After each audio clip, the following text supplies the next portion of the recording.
Bonjour à tous et bienvenue dans ce tout nouveau décor avec une toute nouvelle coupe de cheveux pour un tout nouveau Bloody Count. Alors j'espère que cette année vous avez été sage, que vous n'avez pas téléchargé plus que le ratio de T411 vous l'autorisez, et surtout que vous êtes abonné à Bloody Count, cette superbe émission pour tout André Bazin qui se respecte, avide de découvrir de nouvelles sensations cinématographiques, flattant l'ego et l'œil du cinéphile le plus aguerri. Car si ce n'est pas le cas, prenez juste garde au Père Fouettard. Le Père Fouettard est un personnage issu du folklore de la Saint-Nicolas, une fête ayant essentiellement lieu en Europe du Nord pour le 6 décembre, où les enfants sages ont droit à friandises et autres cadeaux pour la fin de l'année. Cette fête est en effet très similaire à Noël, bien que ce ne sont pas les mêmes fêtes, puisque comme vous l'aurez sûrement remarqué, ce ne sont même pas les mêmes dates, donc voilà quoi, merde. Le Père Fouettard, lui, est présent aux côtés de Saint-Nicolas pour punir les enfants qui n'ont pas été sages. Personnage sinistre, armé de son martinet, couvert de fourrure avec une longue barbe, il a naturellement été créé pour que les enfants restent sages et méritent les cadeaux offerts par Saint-Nicolas. Donc oui, comme vous devez vous en douter pour cet épisode spécial Noël, aujourd'hui nous ne parlerons pas d'une énième déclinaison de Maman j'ai raté l'avion, ou bien d'un interchangeable conte avec Whoopi Goldberg. Aujourd'hui, nous irons dans les contrées les plus froides de l'Europe, là où on peut mourir transpercé par des stalactites en sortant de chez soi, et là où le soleil se fait bien plus rare que l'humour dans nos dernières comédies françaises.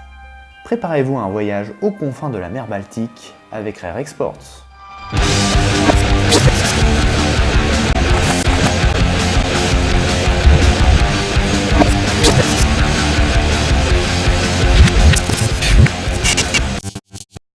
Rare Exports, A Christmas Tale, en titre original ou en français Père Noël Origine, est un film finlando-franco-norvégio-suédois, c'est pas moi qui le dis, c'est Wikipédia, réalisé par Jalmari Helander en 2010 et tourné en Finlande. L'histoire commence en Finlande donc, où une équipe d'expédition américaine font des fouilles sur la montagne Korvatunturi, que l'on peut traduire en français par la montagne de l'oreille, et y découvre de la sueur, chose qui semble indiquer que quelque chose ait été enterré dans la montagne. Le riche financier à l'origine de l'opération donne alors une note avec des instructions de sécurité à remettre à tous les mineurs, où on leur demande notamment d'être sages, d'être polis, tout ça, parce que c'est Noël quoi, putain. Pendant ce temps, deux gamins du nom de Pietari et Juuso espionnent les agissements chelous de ces Américains qui ne font que faire péter le sommet de la montagne. Pietari pense qu'ils cherchent à déterrer le Père Noël, comme le veut cette légende qui raconte que le Père Noël vivrait dans un village au flanc de la montagne avec ses lutins et ses reines, bien que Juuso ne croit pas une seconde aux divagations infantiles de son jeune camarade. T'as toujours pas compris ce qu'ils font. Leur histoire de Père Noël, c'est qu'un gros coup de bluff. Mais Pietari ne démord pas de sa théorie, convaincu qu'un Père Noël maléfique viendra l'embarquer s'il n'a pas été assez sage. Et il a plutôt de bonnes raisons de s'inquiéter. Car pour accéder à la montagne de l'oreille, Pietari et Juuso ont découpé un grillage faisant office de frontière entre la Finlande et la Russie. Alors que Rauno, le père de Pietari, vit avec difficulté de sa dure condition d'éleveur de rennes, lui et ses deux collègues Piiparinen et Aimo, le père de Juuso, se rendent compte au petit matin que tous les rennes ont vraisemblablement été bouffés par une armée de loups affamés venant de Russie, et qui ont pu s'introduire via le trou de Pietari et Juuso. Ils se rendent alors à la montagne pour demander des comptes aux Américains, mais la base est complètement vide. Ils découvrent alors un immense trou creusé dans la montagne. Pietari s'équipe alors en vue d'une possible confrontation homérique tout en montant la garde au pas de sa fenêtre. Car comme il explique à son ami Juuso, le Père Noël serait en fait un maléfique personnage, enlevant et fouettant à mort tout gamin passage. Donc voilà ce qui vous attend, si après cette vidéo vous n'êtes toujours pas abonné à Bloody Count. Il va ainsi sécuriser toute sa maison et foutre par exemple un piège à ours dans la cheminée. Tu es puni pour Noël! Je dois faire pipi, je reviens. Quand soudain, Pietari appelle son père car la tête de cochon qu'il a mis en guise de piège à loup au début du film a disparu. Rauno s'approche du trou et découvre une véritable main humaine, véritablement véritable. Il gave Pietari d'un tas de gaufres au gingembre pour ne pas le laisser s'approcher du piège, et retrouve Piiparinen pour aller cacher le cadavre dans son abattoir à rennes. Il fouille dans son manteau et découvre des papiers américains. Le mec semblant donc s'appeler Ryan Jonathan Green, et... Il avait même pas 60 ans. Mais malgré leur spectaculaire crédulité, Rauno refuse tout de même d'appeler la police et tente donc de le découper quand ce dernier réagit, suggérant le fait qu'il serait encore en vie. Pendant ce temps, Pietari se dirige vers le piège où il y découvre un sac dans lequel il y trouve une poupée en bois, suggérant que ce mystérieux inconnu ne serait ni un Père Noël, ni un Américain, mais bien un menuisier fabricant de jouets ayant un peu trop forcé sur le salmiakki Koskenkorva et qui se serait paumé dans la pampa finlandaise. C'est déjà plus logique qu'un técos ricain de 59 ans. Pietari s'enfuit. Rauno le suit donc en craignant de se faire dénoncer par son propre fils. Il retrouve le shérif qui s'est arrêté chez Aimo après une série d'événements étranges s'étant déroulés durant la nuit. Tous les radiateurs et les chauffages du village ont été arrachés des murs. Tous les sacs de pommes de terre d'Aimo ont été dérobés sans les pommes de terre. Étrange, mystère et boule de Noël donc. Pietari part retrouver Yusso toujours au lit, mais découvre encore une autre poupée en bois, ce qui ne semble visiblement pas inquiéter le moins du monde son père ou bien le shérif. Quand j'avais son âge, j'empilais des tas d'oreillers dans mon lit histoire de faire croire à mon père que il sera revenu avant la nuit, tu verras. Pendant ce temps, Piparinen mange des biscuits en surveillant le cadavre américain Père Noël Albert Fish, quand celui-ci se met à renifler l'odeur des biscuits. Piparinen essaye de jouer un peu avec lui mais se fait finalement bouffer l'oreille. Rauno ramène Aimo à l'abattoir, car ce dernier parle anglais. Il retrouve Piparinen un peu abasourdi et décide alors de l'interroger. How do you like the land of the Northern Lights? Soudain, Pietari frappe. Le vieil homme réagit. Rauno part retrouver Pietari qui lui raconte la vérité. C'est lui et Yusso qui ont fait le trou dans la clôture. Il lui raconte également qu'après une très lourde investigation digne des plus grands reportages de M6, en appelant tour à tour tous les parents de chaque enfant, il a découvert que tous les enfants du village ont été enlevés et remplacés par des poupées en bois. Mais leur entretien est de courte durée car le vieux semble être tout excité en voyant ce jeune chérubin aux yeux d'esquimau. Pietari annonce alors aux adultes qu'il l'observait durant la nuit et qu'il est le Père Noël. Du coup, il l'enchaîne et reste assis tranquillou à le regarder en mangeant des gâteaux, quand soudain un talkie-walkie se met à sonner dans une poche de sa veste. Les hommes décident alors de rançonner le Père Noël et se mettent en route afin de faire l'échange. Ils rencontrent alors le riche industriel ricain vu au début du film et tentent de communiquer. Who are you? Where are my men? Dis-lui quelque chose. Yeah, we are men. Let's do business. Quand ce dernier comprend qu'il ne s'agit pas du Père Noël, mais de l'un de ses assistants. Mais alors qu'il demande à tout le monde de rester poli et souriant, putain de bordel de merde, les lumières s'éteignent brutalement. Plusieurs silhouettes apparaissent dans l'ombre. L'Américain se fait tuer et les autres fuient dans un immense hangar qu'a découvert Pietari où est enfermé le véritable Père Noël qui est gigantesque et surtout qui est en train de se faire décongeler avec tous les radiateurs du village. Tous les enfants du village sont également enfermés dans les sacs à patates d'Aimo. Les adultes se mettent alors à tout barricader en panique totale. Mais heureusement, Pietari est là pour prendre les choses en main. Tant que tous les enfants seront réunis ici, les elfes ne quitteront pas le hangar. Alors où c'est nous, c'est le Père Noël, ok? Je suggère le Père Noël. Voilà le plan. Piparinen attire d'abord les elfes qui les assiègent avec des petits biscuits afin de récupérer l'hélicoptère. Ils mettent tous les enfants dans un gigantesque filet tiré par l'hélicoptère avec Pietari qui guide Piparinen avec un talkie-walkie. Le plan semble fonctionner à merveille. Tous les elfes se mettent à suivre l'hélicoptère et les enfants, permettant à Rauno et Aimo de faire péter le Père Noël géant à gros coups de TNT. Pietari a l'idée de piéger tous les elfes de la même manière que les rennes au tout début du film, c'est-à-dire en les enfermant dans l'enclos. Malheureusement, l'enclos est fermé et Pietari est contraint de se sacrifier alors qu'une centaine de vieux tout nus foncent à toute allure vers lui. Pietari va-t-il devoir vivre le bucaquier le plus bizarre de tous les temps? Comment tous ces vieux vont-ils s'organiser afin que chacun puisse passer à son tour? Allons-nous vivre cette orgie dégueulasse hors champ? Ou bien ce sympathique conte de Noël va-t-il finir en porno gérontophile scandaleux pour les regards les plus innocents? Vous le saurez après cette petite balise spoiler concoctée avec amour pour cette émission.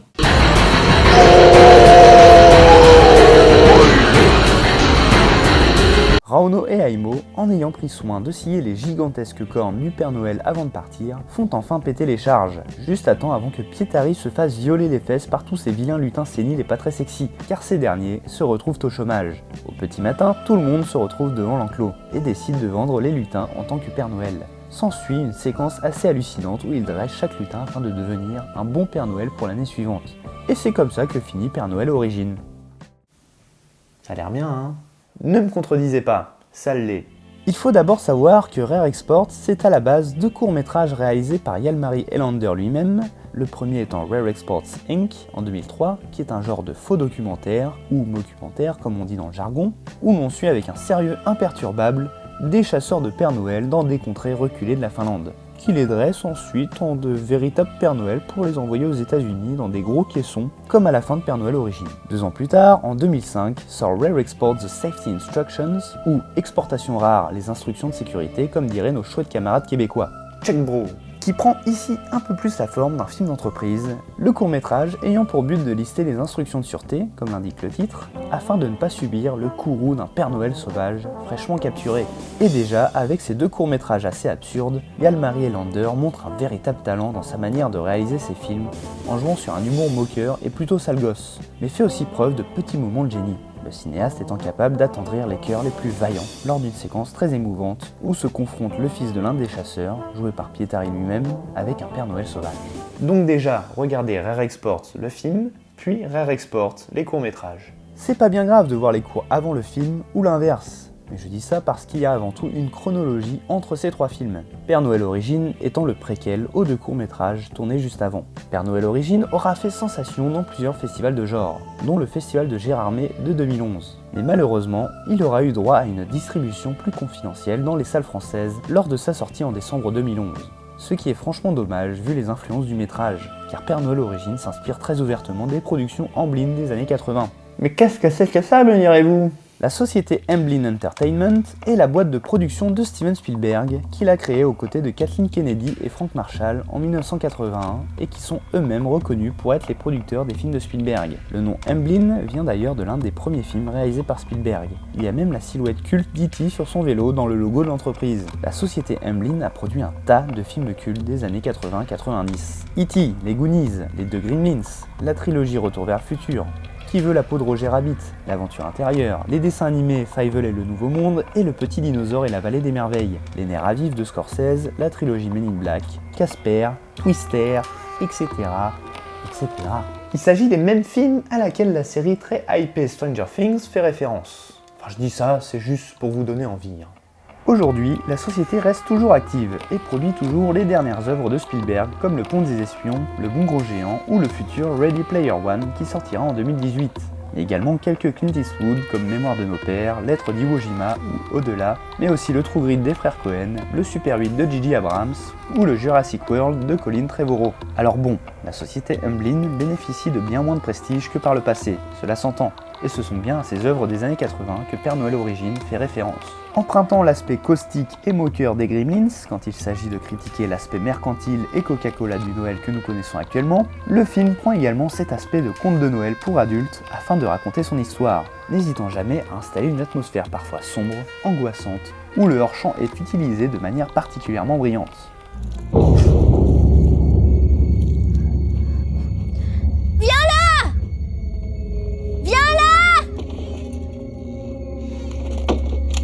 Le réalisateur fait beaucoup référence aux aventuriers de l'Arche perdue également. D'une part, de par son pitch, où une organisation fait des fouilles mystérieuses dans une contrée reculée du monde, son antagoniste également, sorte de nazi inversé tout petit avec un grand chapeau, mais surtout cette scène de fin appuyant toute l'ironie du film. Le cinéaste utilise également un cadroscope très similaire aux productions de Spielberg pour capter l'immensité des paysages de la toundra finlandaise.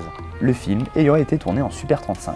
Il possède également une rigueur narrative qui fait très plaisir à voir, où chaque détail présenté au début du film est en fait le reflet d'une séquence à venir, comme la porte du 24 du calendrier de l'Avent qui fait écho à la gigantesque porte où est enfermé le Père Noël et où le même nombre 24 est affiché, Piparinen et ses biscuits, l'enclos des rennes, etc. etc. Père Noël Origine tente également un exercice d'équilibriste très casse-gueule. Assumant son récit avec un premier degré imperturbable, le film se rapproche des productions Amblin sur ce point également, et plus spécifiquement des films de Spielberg, en jouant sur la thématique du père un peu loser. Des adultes aux mauvaises intentions ou complètement dépassés par les événements quand il s'agit de se confronter à quelque chose de plus fantastique, voire surnaturel, alors qu'au contraire, les enfants, et dans ce cas précis Pietari, sont ceux qui comprennent les enjeux et décident de prendre les choses eux-mêmes en main afin de résoudre la situation. On peut notamment remarquer qu'il n'y a aucun personnage féminin dans le film. On fait d'ailleurs très brièvement mention de la mère de Pietari lors d'une séquence gaufre-gingembre où on sent que Rauno peine à élever son fils dans les bonnes conditions. Une séquence très touchante. Il y a aussi un aspect très méta avec ce film vis-à-vis du spectateur, et plus spécifiquement lors de cette scène où une tonne de vieux tout nus courent dans la neige pour molester le pauvre Pietari, car tout cynique réfractaire à la suspension consentie d'incrédulité, cette fameuse opération mentale qui fait que l'on peut croire un univers comme celui de Star Wars ou du Seigneur des Anneaux sans se dire « Non mais des nains, des trolls qui se bagarrent, tout ça en CGI, c'est pas du tout réaliste, quoi, je veux dire... » Oui, l'impression en fait. Donc je disais, tout cynique réfractaire à la suspension consentie d'incrédulité se moquerait comme un gros con d'une scène qui est en vrai très émouvante, où le spectateur est juste témoin de l'épique sacrifice d'un gamin pour le bien de sa communauté. Par extension, on peut imaginer qu'il s'agit de tout le propos du film, stimuler l'imagination du spectateur d'aujourd'hui qui a plus tendance à s'offusquer du manque de réalisme d'une œuvre, alors qu'en fait on s'en branle complètement puisque tout le monde sait que c'est du cinéma et que c'est ce qui donne tout l'intérêt à cette forme d'art. En effet, on est un peu comme des Rauno, Piparinen, Aemo complètement largués face à l'apparition du fantastique. Et le but serait de devenir un courageux piétari aux yeux d'Esquimaux, prêt à se confronter à une horde de vieux tout nus fonçant droit sur nous.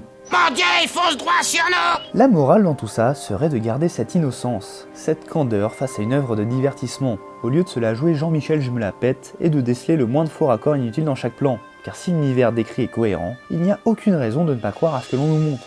C'est ce qu'on appelle la diégèse dans le cinéma, une chose que les blockbusters actuels ont de plus en plus tendance à oublier de nos jours, à mon grand désarroi.